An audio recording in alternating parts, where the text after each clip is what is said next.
Je m'appelle Pierre Pibrac, j'ai 38 ans, je suis photographe-auteur. J'aime bien travailler sur des projets à long terme, de 3 à 4 ans, surtout à l'étranger.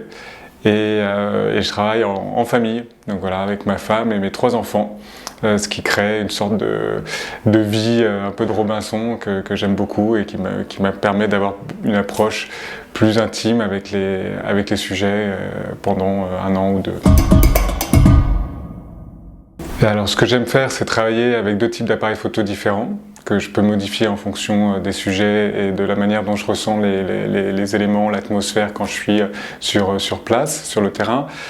Toujours avec une chambre photographique et avec un petit télémétrique, un petit appareil discret qui ne fait pas de bruit. J'utilise de l'argentique comme du numérique, dans la prise de vue comme après dans le procédé de tirage, donc avec un système qui me permet de transformer en argentique le numérique, ou comme on connaît, de numériser à l'argentique.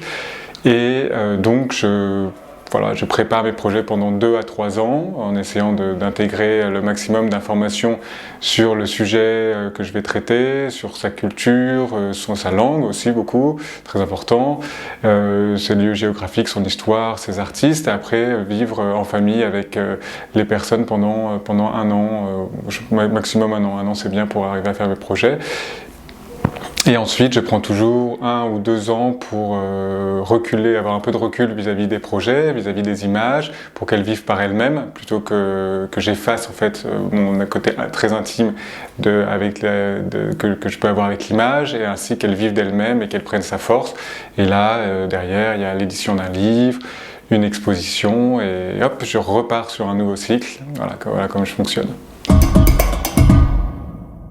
Là, l'anecdote qui me vient à l'esprit, c'était à Cuba. J'étais parti vivre en 2016 et 2017 avec les Guariros, donc les derniers coupeurs de canne à sucre cubains qui ont fait la gloire de Cuba et qui ont participé à son indépendance et qui aujourd'hui vivent dans un monde totalement oublié.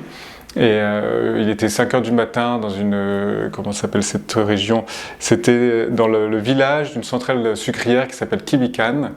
Et je voyais les premiers ouvriers qui allaient à la centrale. Je commence à discuter avec mon assistant et un des Guariros.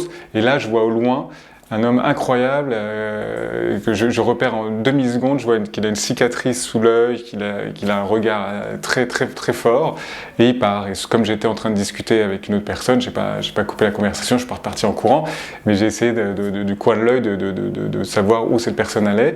Et quand la discussion s'est finie avec la première personne, je suis parti le suivre. J'ai demandé à mon assistant de prendre un autre chemin, et lui me voyait en fait. Il se disait mais qu'est-ce qui se passe, pourquoi ce type me poursuit, qui c'est? Et je l'ai suivi. J'ai l'impression d'être dans une enquête où chacun prenait sa piste, on se rejoignait, on disait tu l'as vu, tu l'as pas vu et tout. Et à un moment, j'ouvre par hasard, je fais un tour de petite maison abandonnée dans un grand champ de canne à sucre. Et j'ouvre une porte et boum, je tombe face à face avec lui, qui commence à paniquer, qui part en courant en se disant c'est pas possible que ça fait une demi-heure que ce type me cherche. Et là je lui dis non, je suis étranger, je suis français, je fais un projet photographique, je vous ai repéré de loin, il faut absolument que je vous parle. Et à ce moment-là il m'a dit ah bon, qu'est-ce que c'est? Et il a accepté de me parler, après il m'a présenté sa famille. Et finalement cet homme qui s'appelle Angel est devenu un ami. Je l'ai accompagné pendant 4 mois, je suis allé le revoir une dizaine de fois avec ma femme, avec ma famille. Et j'ai pris un portrait de lui à la chambre, où il me regarde fixement dans l'objectif, et c'est la photo qui s'est avérée être le symbole de ce projet qui s'appelle Desmemoria. Et voilà, donc ça a été cette petite vision de loin, le fait de l'avoir cherché pendant une demi-heure, 3/4 d'heure, ce côté un peu à particules bizarres, la sensation qu'il a ressentie. Moi je ne pouvais pas me séparer, j'étais sûr que c'était un homme qu'il fallait que je rencontre, que je photographie. Et voilà, et finalement cet instinct m'a permis de faire la photo qui pour moi est la plus forte du projet, et qui manifestement d'elle-même a su prendre le dessus sur les autres et être symbolique de ce projet Desmemoria. Voilà.